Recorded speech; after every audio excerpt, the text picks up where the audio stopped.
Sud Radio Berkov dans tous ses états. Le face-à-face. 13h09 sur Sud Radio, nous sommes ensemble jusqu'à 14h avec pour ce face-à-face aujourd'hui André Berkov qui reçoit Guilain Benessa, avocat, essayiste et surtout auteur de ce livre coécrit avec Guillaume Bigot, On marche sur la tête, la France, l'UE et les mensonges. C'est aux éditions L'Artilleur. Bonjour Guilain Benessa. Bonjour. Guilain Benessa, vous êtes avocat, vous êtes docteur en droit et philosophe, vous l'avez écrit avec notre ami Guillaume Bigot, qui est politologue et éditorialiste, notamment sur Sud Radio, bien sûr, de façon régulière. Alors on marche sur la tête, et vous avez mis évidemment en France à l'envers, comme on fait tous les agriculteurs. Quand il s'est passé le mouvement des agriculteurs, tous les petits villages, rappelez-vous, les panneaux étaient mis à l'envers, parce que voilà, être à l'endroit aujourd'hui, c'est mettre les panneaux à l'envers, effectivement. Alors je vais vous dire, Guilain Benessa, votre livre, à tous les deux, est très intéressant, vous donnez beaucoup de détails, mais quand on vous lit, franchement, je rappelle que le 9 octobre, ce sont les élections européennes, mais on se dit, attendez, ça n'a pas changé grand-chose, puisque le pouvoir, et vous le racontez très bien, et on va passer du temps à inventorier tout cela, mais enfin on se dit, attendez, le pouvoir, c'est la Commission européenne de Madame Ursula, et puis qui lui succédera, le Conseil européen, qui tous les deux pas élus, et puis le Parlement européen, et puis l'État de droit, et puis la Cour européenne des droits de l'homme, et puis la Cour de justice européenne, et puis chez nous le Conseil constitutionnel ou le Conseil d'État. On se dit, mais dites-moi, la France, est-ce qu'elle existe encore dans cette espèce? Est-ce que c'est pas Gulliver emmailloté par les Lilliputes? C'est les Lilliputes qui ont pris le pouvoir. Alors déjà merci André Berkov pour l'invitation. Alors je viens d'entendre un plaidoyer pour Chartres et Peggy que vous venez d'avoir et de discuter donc du pèlerinage. On est en train de basculer dans l'exact inverse d'un enracinement, d'un héritage et de quelque chose de tangible, parce que l'Europe, l'Union européenne, mais je dis l'Europe pour être clair, pas la peine, vous savez, de union, pas union, communauté, peu importe. L'Europe est une espèce de machine infernale qu'on a conçue sous les plus beaux auspices, il y a soi-disant beaux auspices dans les années 50, et il est clair, et je voudrais commencer par notre discussion comme ça, Guillaume Bigot et moi-même, on avait l'idée simple, peut-être simpliste, peut-être caricaturale, mais à mon avis limpide, l'idée de pousser un coup de gueule à deux, un juriste et un politologue, pour dire ce truc, cette espèce de machine folle, nous entraîne vers le gouffre.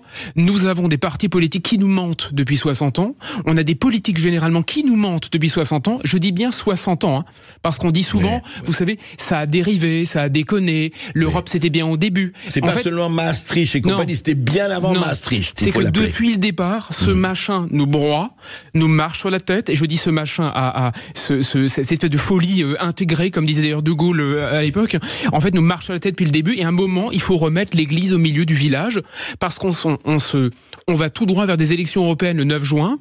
On a des partis politiques qui discutent le bout de gras européen.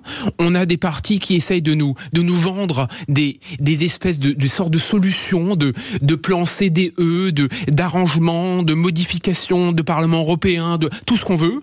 Ça ne changera strictement rien à un truc qui est fabriqué depuis les années 60 pour ne pas nous permettre d'exister. Donc, le 9 juin, on peut jouer une comédie dell'arte. Vous voulez dire de ne pas permettre aux nations, aux États d'exister. Exactement, de faire le nécessaire pour faire disparaître les nations, faire disparaître les peuples, mettre en laisse les politiques, ce qui fait qu'en réalité, on joue à un jeu de dupes depuis très longtemps, depuis les années 60, qui est qu'entre 62, et on l'écrit dans le bouquin en détail, depuis 1962, grosso modo, jusqu'à 2024, cette laisse a été conçue savamment pour nous empêcher d'exister, de vivre, de transmettre, d'agir, ce qui fait qu'en fait, on a le choix entre une cage et une autre cage. Voilà la réalité de l'Europe. Une belle cage, une cage moche, une cage grisâtre, une cage comme vous le souhaitez, mais en fait, on est en train de nous vendre qu'on va modifier la couleur de la cage, mais on va rester comme des tout petits fauves de plus en plus lilliputiens dans une cage dans laquelle nous sommes de toute façon perdu. Voilà ce qui va se passer aux élections européennes dans 3 semaines. Et en fait, Guilain Benessa, ce que vous dites, c'est que chaque parti politique propose sa couleur pour repeindre les barreaux de la cage. Exactement. Voilà. Exactement. En fait, je pense qu'on va aller dans quelques petits détails pour expliquer la chose. En fait, je vais vous raconter une anecdote, André Berkov. Une anecdote simple. J'ai été à la fac, je faisais mes études de droit il y a une 20aine d'années, et j'ai appris sur les bancs de la fac des choses qui me paraissaient assez rocambolesque. J'étais dans un amphi de 400 personnes à Strasbourg et on apprenait tranquillement des décisions de justice qui en fait étaient des décisions a priori légales et légitimes, apprises comme telles, qui étaient en fait des coups de boutoir contre l'existence même de la nation française. Et c'est très simple, je regardais autour de moi, à droite, à gauche, devant, derrière, les étudiants, certainement largement décérébrés, trouvaient ça tout à fait légitime. Et je me dis, mais c'est pas possible d'avoir créé ce truc qui, depuis les années 60, fait que la souveraineté française n'existe, pour ainsi dire, plus du tout au profit de gens non élus, non légitimes, non choisis, anonymes, inconnus et, soyons clairs, souvent assez médiocres. Donc à un moment, il faut sortir tout ça et régler les comptes. Alors on va en parler, on va faire justement, rester avec nous, ça va être passionnant, on va faire l'inventaire de ces nœuds qui devraient être des nœuds gordiens, d'ailleurs, mais qui va les trancher, c'est un autre problème, de ces nœuds gordiens qui ont enserré les États, les nations dans le faisceau européen. On va en parler avec Guylain Benessard tout de suite, après cette petite pause. Sud Radio Berkhoff dans tous ses états, midi 14h. André Berkhoff. Ici Sud Radio. Les Français parlent au français. Je n'aime pas la blanquette de veau. Je n'aime pas la blanquette de veau. Sud Radio Berkhoff dans tous ses états. En tout cas, auditeurs de Sud Radio, résidents de Sud Radio, lisez On marche sur la tête, le livre de Le Brûlot de Guylain Benessard et de Guillaume Bigot sur l'Europe. Lisez-le avant le 9 octobre, c'est pas mal. Ça vous enseignera beaucoup de choses aux éditions de l'Artilleur. Et allons-y effectivement sur ce que vous disiez, Guylain Benessard, en début d'entretien, sur cette espèce de, comment on peut dire, de jivaorisation, hein. C'est comme on nous mettait à l'état de nains, d'après vous, effectivement, on les mettait dans des cages. Et alors, sans rentrer dans tout le détail, il faudrait des heures mais vous en racontez dans votre livre, donnez-nous des exemples où, effectivement, un pays comme la France, qui est quand même pas un petit îlot de 500 habitants et demi, s'est retrouvé presque pieds et poings liés. Alors, il y a les exemples. Le but de ce livre, faut être clair, c'était de ne pas uniquement faire j'ai tendance à dire les souverainistes mélancoliques à pleurer la France qui meurt. Alors je la pleure aussi, mais c'est pas le débat. C'était justement de prendre des éléments extrêmement précis, incontestables, une espèce, vous savez, des fiches cuisine pour qu'on puisse savoir pourquoi bien sûr, comment on en est arrivé là. Alors, je vous donne deux exemples. Juste un mot avant. Évidemment, ma langue a fourché, c'est intéressant. C'est évidemment pas le 9 juin, mais le 9 octobre. Hein, je veux dire, je le rappelle. Voilà, c'est intéressant les lapsus. Oui, c'est en 3 semaines, effectivement. Voilà, ça va vite arriver. Voilà. Alors, deux exemples qui n'ont volontairement strictement rien à voir, que les auditeurs comprennent d'où est-ce qu'on est parti et où est-ce qu'on est arrivé. Allez-y. Premier exemple, nous sommes en 1962. Je prends un exemple. Un vieil exemple actuel. 1962, c'est la belle période du général de Gaulle qui est encore là. Je veux dire, a priori, la France est sur son trône, l'Europe existe, mais pas vraiment. Son premier septennat. Son premier septennat, exactement. Ouais. Il vient d'être élu par référendum. Il a bien été élu au président au suffrage universel direct pour la première fois, donc il a le vent dans le dos. Et de Gaulle choisit de placer un juriste français à la Cour de justice de la Communauté européenne. Cour de justice de l'Union européenne, c'est en gros les juges européens, les vrais juges, les juges matraques, comme j'ai tendance à le dire, c'est-à-dire les juges de la Commission européenne, ceux qui servent la Commission. À l'époque, l'Union européenne, qui n'existait pas encore, c'est la Communauté européenne, la CE encore, la CK devenue CE, devenue UE, l'Europe à l'époque n'a pas de juge à sa solde, pas encore. On vient de créer cette cour.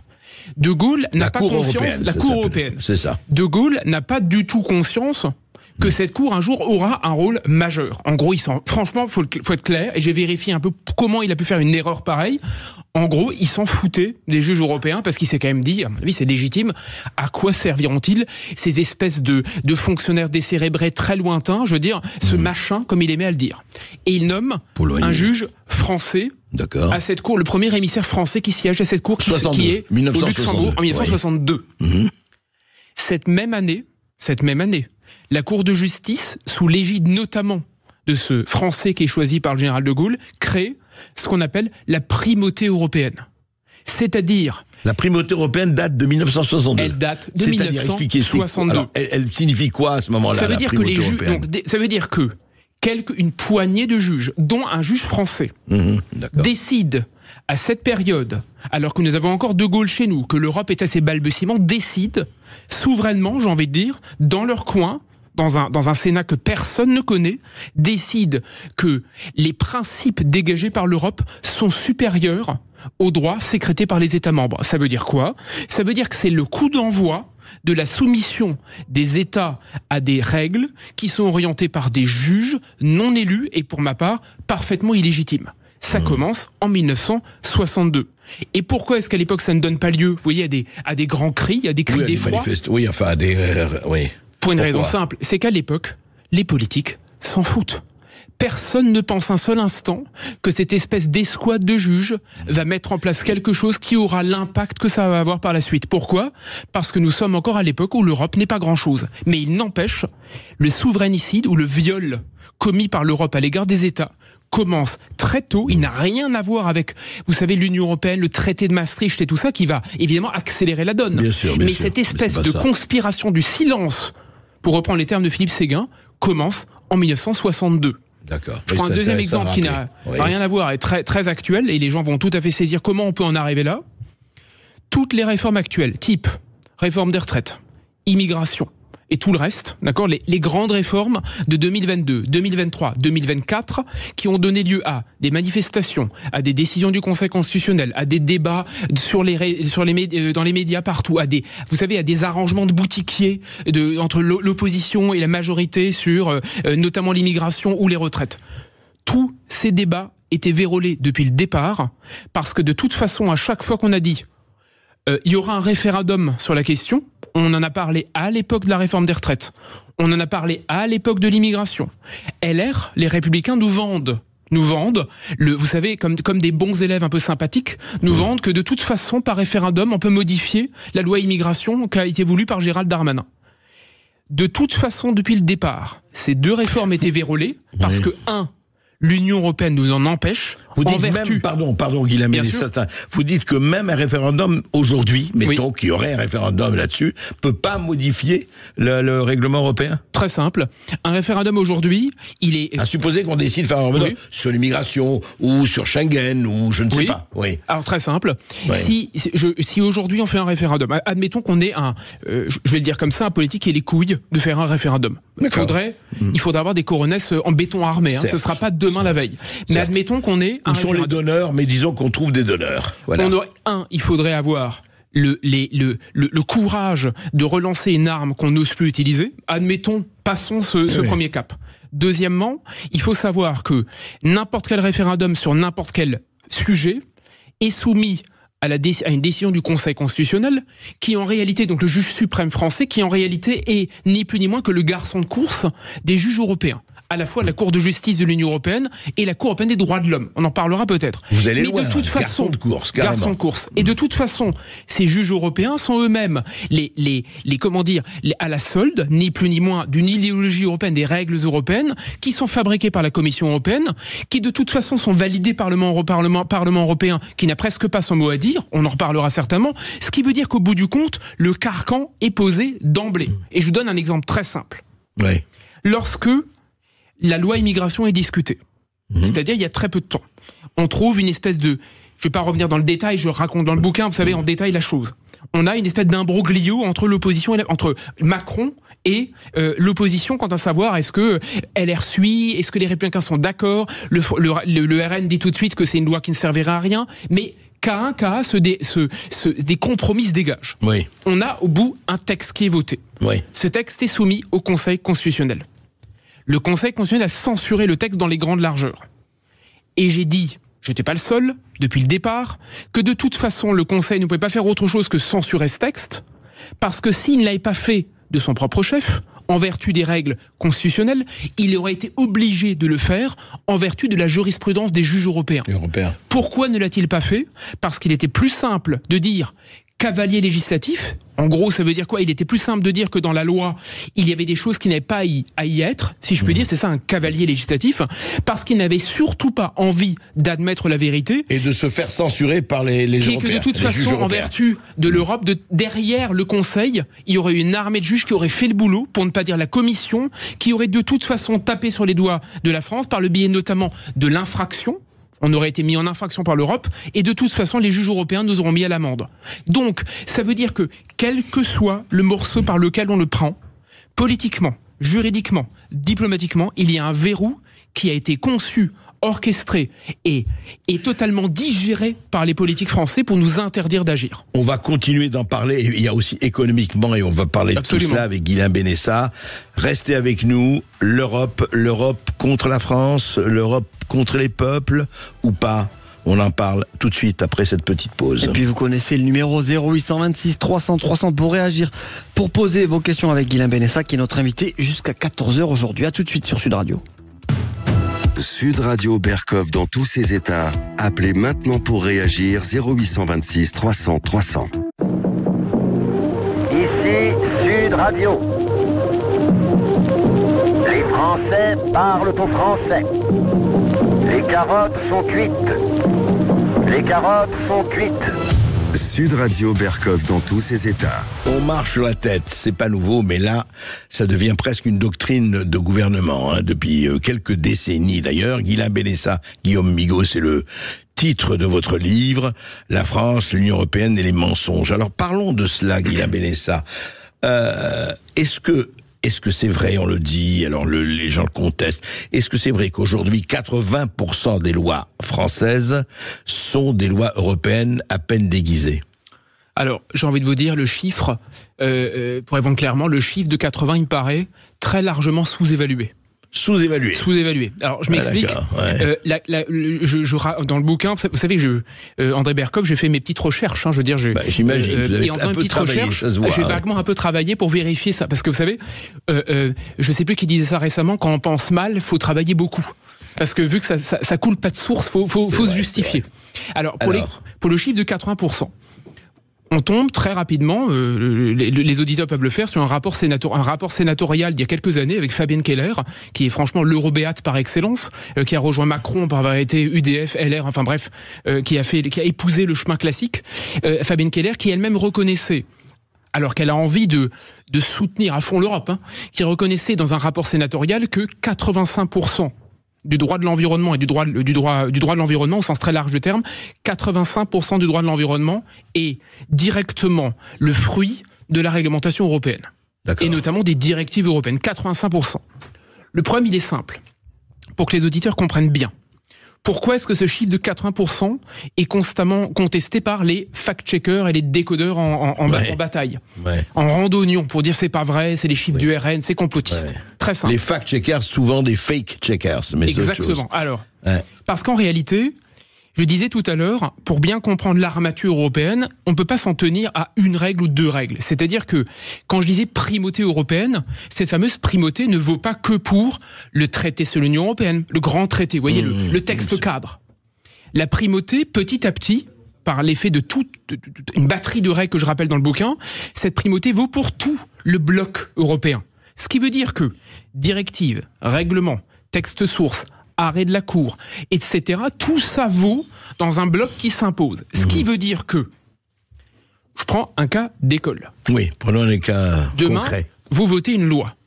D'accord, n'importe laquelle. Vous avez un projet de loi discuté. Moi, Parlement français, je vote une loi. Parlement français. D'accord. Alors, déjà, première chose, premier écueil, la plupart du temps, le Parlement français vote des lois qui viennent de l'exécutif, les fameux projets de loi. Bien sûr. Ces projets de loi de l'exécutif sont rédigés en fonction, largement, de la jurisprudence du Conseil constitutionnel, puisque le Conseil peut censurer une loi. C'est-à-dire qu'en amont, vous avez les grains de papier ou les assistants du gouvernement qui bossent sur la faisabilité de la loi. Bien sûr. Or, chacune de ces lois dépend de la jurisprudence des juges français, qui elle-même dépend de l'intégralité des règles européennes, qui elles-mêmes dépendent de l'orientation faite par les juges européens entre eux, qui eux-mêmes se citent dans des arrêts pris entre eux.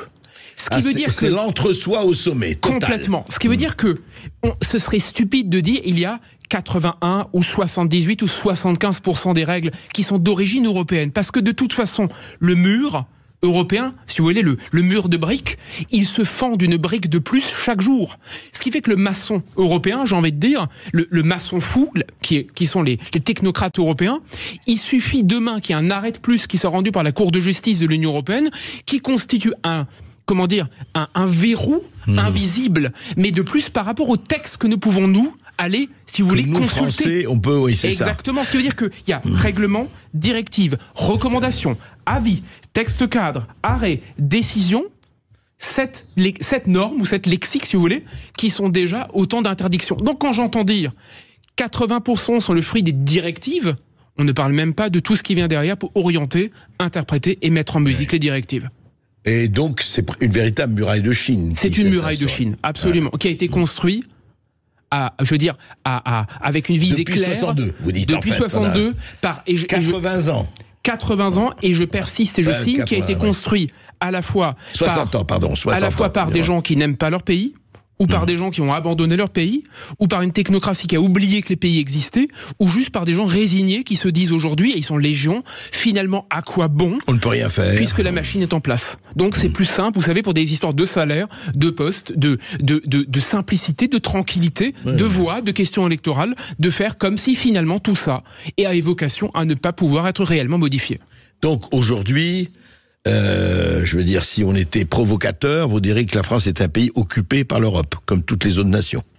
D'une certaine manière, oui. Alors l'occupation, évidemment, n'a pas les visées, je veux dire, elle exprès, mais naturellement, avec des termes provocateurs, bien sûr. C'est pas l'occupation allemande de 40-44, évidemment, ce serait imbécile. André Berkoff, un exemple précis, parce qu'on a eu la crise des agriculteurs. Oui. Quand la crise a frappé, immédiatement, vous savez, on a pour essayer de sauver, ne serait-ce que permettre aux agriculteurs de survivre, on a commencé à dire oui, il faut renégocier les accords sur le Mercosur.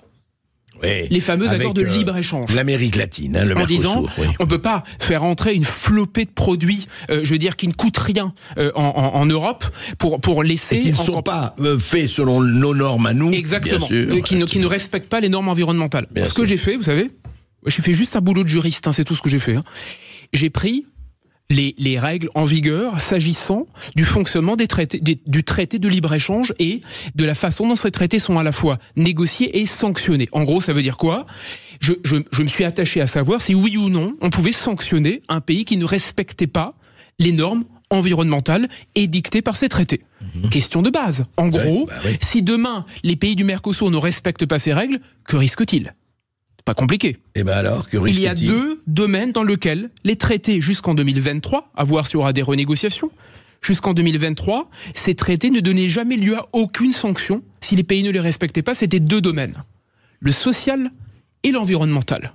Ce qui veut dire que c'est des traités où demain, en tout cas c'était le cas il y a 6 mois, ça veut dire que demain, un pays qui ne respecte pas les normes sociales ou les normes environnementales qui ont cours dans l'Union européenne, un pays tiers donc, ne risque de subir aucune sanction automatique puisque ça relève de la libre négociation entre l'Europe et ces pays. En gros, ça veut dire quoi ? Donc, on pourra peut-être sanctionner, mais en réalité, il y aura, vous savez, un arbitre, une comité, comme disait le général de Gaulle, créer un comité, de toute façon, vous savez, il n'y aura jamais de résultat au bout, on crée un comité pour enterrer les problèmes. Il n'y a pas d'embargo possible, il n'y a pas de sanctions possibles. Il n'y a pas de sanctions financières automatiques. C'est vrai aussi pour l'Ukraine, vous en parlez dans votre livre. Bien sûr, mais à chaque fois, exactement, à chaque fois, la question est la même, c'est-à-dire, c'est ce qu'on a essayé Guillaume Bigot de mettre en avant, c'est-à-dire, prenons l'agriculture, avec la question ukrainienne, la question du blé qui rentre en masse sur le territoire européen, avec la question du social, avec la question de l'électricité, du fameux marché de l'électricité, avec la question de l'immigration, eu égard à la loi,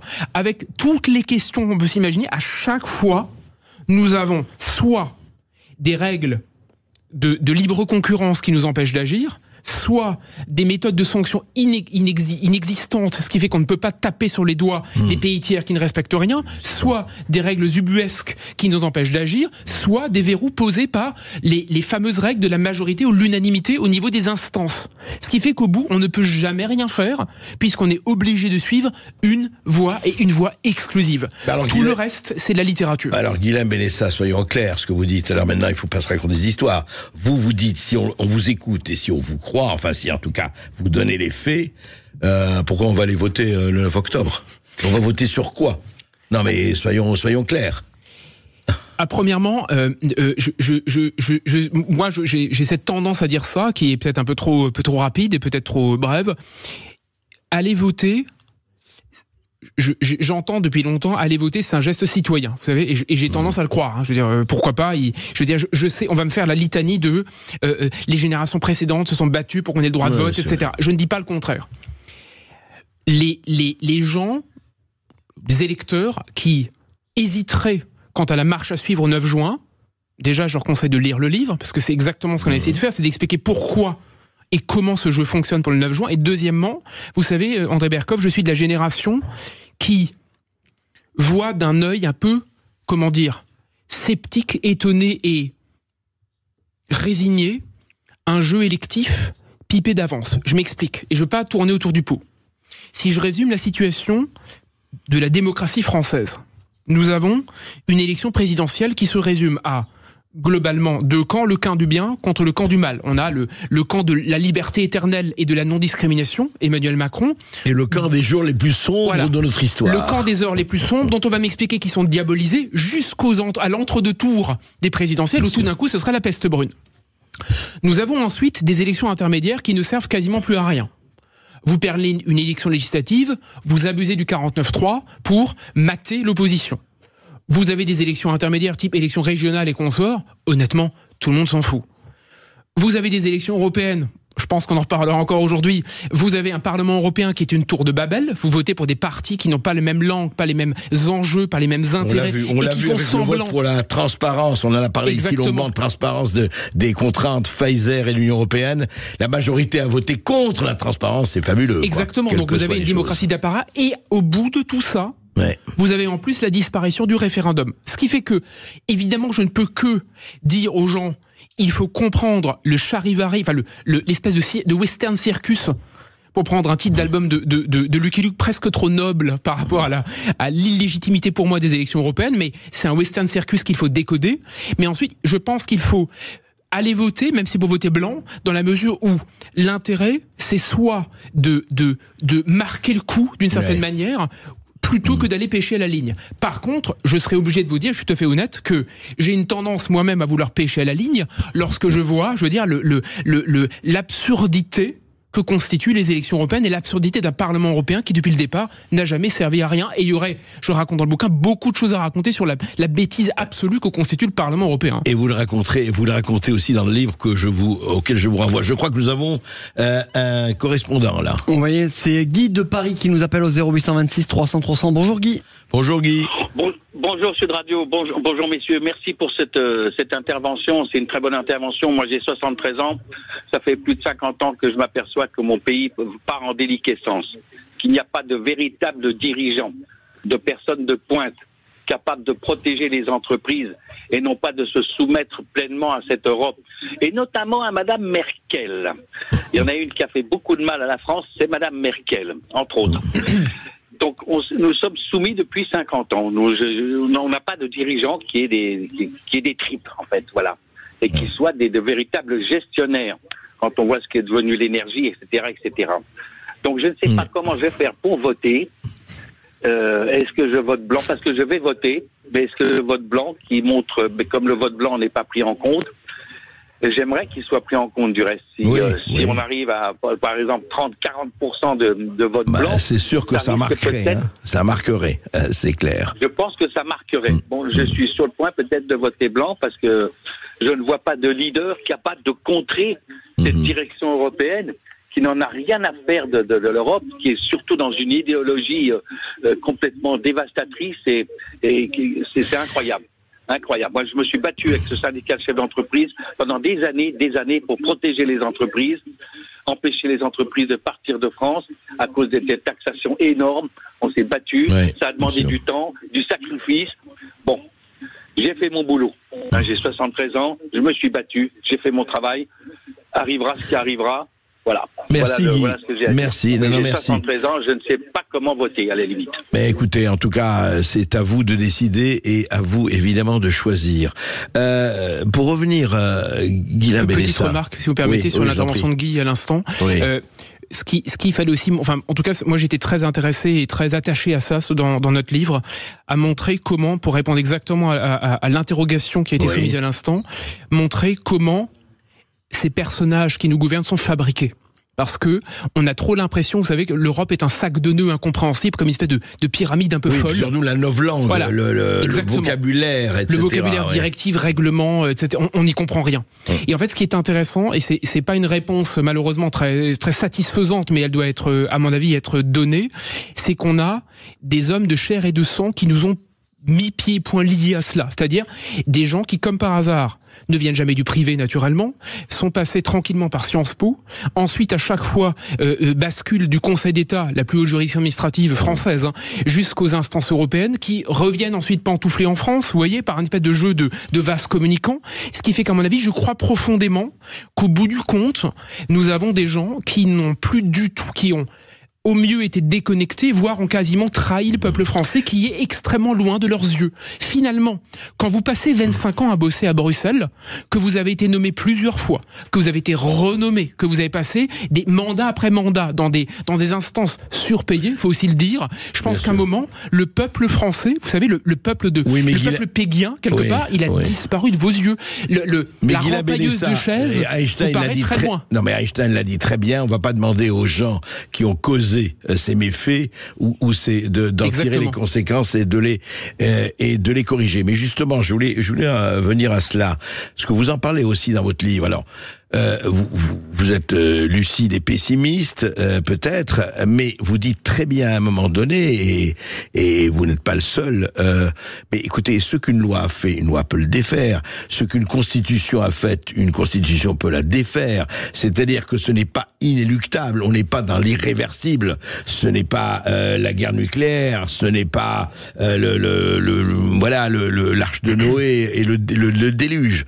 Donc, il y a une possibilité, vous allez me dire avec qui, mais pour le moment, d'après ce que vous avez décrit, est-ce que, à supposer qu'il y ait les gens, les hommes et les femmes qui arrivent à prendre le pouvoir, ou en tout cas à exercer un certain pouvoir, on peut bouger, on peut changer les choses, ou pas? Oui, alors je pense profondément qu'on peut le faire. Vous dites pessimiste, je sais pas, tragique certainement, pessimiste je crois pas. J'espère ne pas trop l'être. Je pense plutôt que, en fait, pour commencer à marcher droit, il faut se sortir l'Europe de la tête. C'est-à-dire qu'il faut arriver à nous débarrasser des réflexes conditionnés que nous avons acquis comme des chiens de Pavlov. La crécelle sonne et puis l'Europe. Et ça commence. Et après tout continue tout s'applique et tout n'est que pur rapport de domination de papier. Pourquoi je dis ça? Parce que sur le fond, il y a, et je pense que l'analogie de notre livre est absolument pertinente, je le crois profondément. En juin 40, Guillaume et moi écrivons dans le bouquin, en juin 40, la question se pose de savoir quelle est la valeur des pleins pouvoirs qui ont été donnés au maréchal Pétain.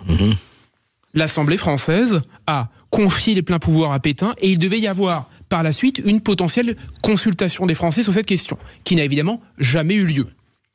Par la suite, qu'a fait le général de Gaulle? Est-ce qu'il a commencé à se demander si le geste des pleins pouvoirs, si cette décision était légale ou pas?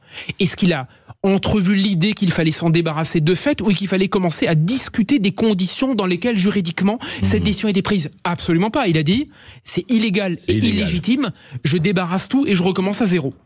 Ça doit nous faire prendre conscience que tous les impératifs qu'on nous a implantés dans le cerveau comme étant des obligations sont des morceaux de papier qui, à mon sens, doivent être questionnés dans leur légitimité, voire même dans leur légalité. Et pour vous répondre clairement, imaginons demain un référendum, un vrai grand référendum sur l'appartenance de la France à l'Union européenne.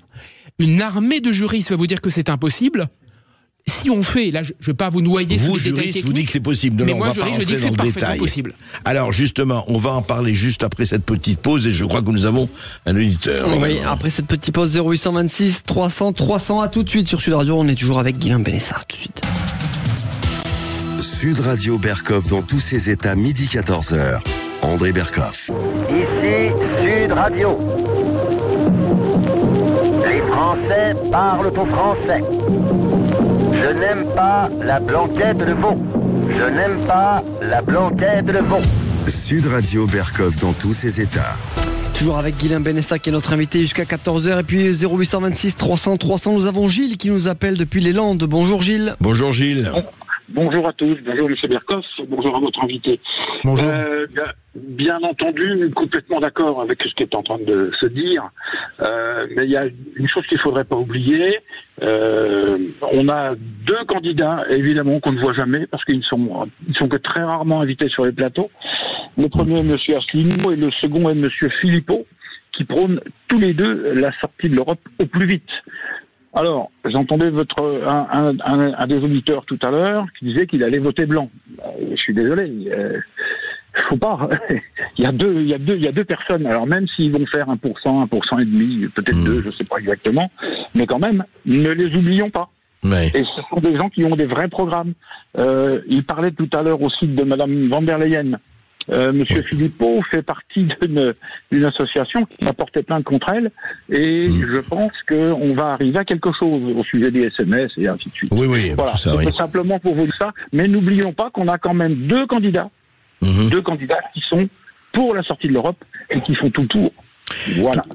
Merci Gilles. Nous arrivons un peu à la fin de cette émission. On pourra en parler pendant des heures parce que c'est un sujet extrêmement important.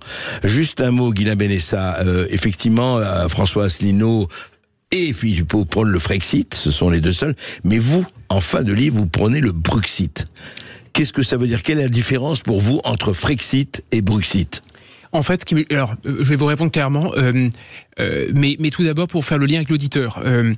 C'est pas que je crois pas au Frexit. Je pense que le Frexit, là je vais être bas du front peut-être, mais coûte des voix parce que ça fait peur à tout le monde, qu'on le veuille ou non. Mais deuxièmement parce que je pense aussi qu'avant le Frexit, il y a une tonne de négociations, de discussions, de bras de fer qu'il faut mener avant d'en arriver à la fin. Vous savez, c'est comme un couple qui est en train de divorcer. Je veux dire, l'Angleterre a mis des années, même, et pourtant ils n'avaient pas la même monnaie ni exactement. Le reste, alors d'une part parce que avant de partir, faut discuter, parce que je pense que la France c'est pas rien. On a les moyens de discuter. Deuxièmement, parce que vous savez, je reviens un peu à, peut-être que je suis idyllique ou candide en la matière, mais vous imaginez vraiment qu'il nous appartient, nous Français, de respecter les conditions dans lesquelles l'Europe va nous mettre, parce qu'ils vont nous acculer. Si on appuie sur l'article 50, qui nous permet de quitter l'Union Européenne, on a vu le Brexit, ils vont nous acculer et nous empêcher de sortir à nos conditions pour respecter les conditions de l'Europe. Alors le Bruxit, c'est quoi? Le Bruxit, à mon sens, l'idée simple, toute simple, c'est de bouter Bruxelles hors de l'Europe. Je m'explique.